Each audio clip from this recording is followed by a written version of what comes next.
Kudüs'ü fethedecek ordu İstanbul'dan mı çıkacak? Deccal, Hz. İsa'nın eliyle nasıl öldürülecek? Müslümanlar arasında kimler kurtulacak? Kimler geri dönecek? Tarihin en büyük savaşı nerede başlayacak? Bu soruların cevabı asırlardır tartışılan bir hadis-i şerifte gizli. Konuyla ilgili hadis-i şerifin tamamı şöyledir. Rumlar, Roma, Bizans'ın varisleri olan Hristiyanlar, Amak veya Dağbığa, Halep yakınlarındaki iki yer, gelene kadar kıyamet kopmaz. Medine'nin en hayırlı insanlarından bir ordu, o gün Hristiyanlara karşı çıkacaktır.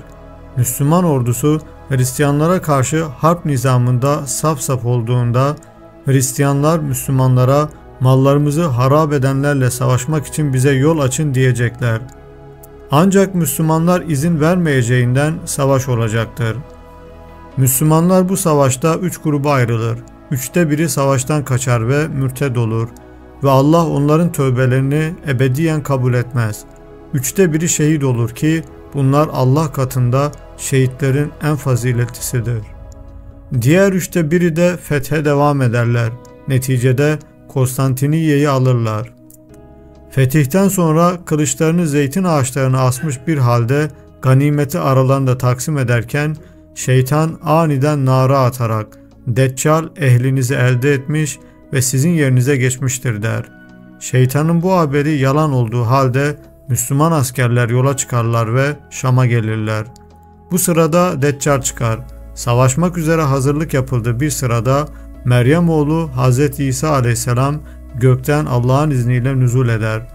Allah'ın düşmanı olan Deccal İsa'yı görünce tuzun suda erimesi gibi erir. Şayet İsa aleyhisselam onu bırakmış olsaydı o zaten kendi kendine helak olacaktı. Ancak Allah onu İsa aleyhisselamın eliyle öldürtür ve İsa süngüsündeki Deccal'ın kanını Müslümanlara gösterir. Bu hadis-i şerif sahihtir. Ancak bir yandan İstanbul'un fethinden, diğer yandan Hz. İsa'nın nüzulünden, Deccal'ı öldürmesinden söz edilmesi, hadisin ifadesini müteşabih, manasını kapalı hale getirmiştir. Hadiste İstanbul'u fetheden ordunun Şam bölgesine gideceği ifade edilmiştir. Şu anda İstanbul'un fethi söz konusu olmadığına göre meseleyi İstanbul'dan çıkan bir ordunun Kudüs'ü fethedecek şeklinde yorumlamak pek isabetli görünmemektedir. Ayrıca ilk önce Rumların geldiği, sonra Müslümanlarla savaştığı yer olarak belirtilen Amak ve Dağbı'nın ikisi de Şam bölgesi, Halep yakınında bulunmaktadır.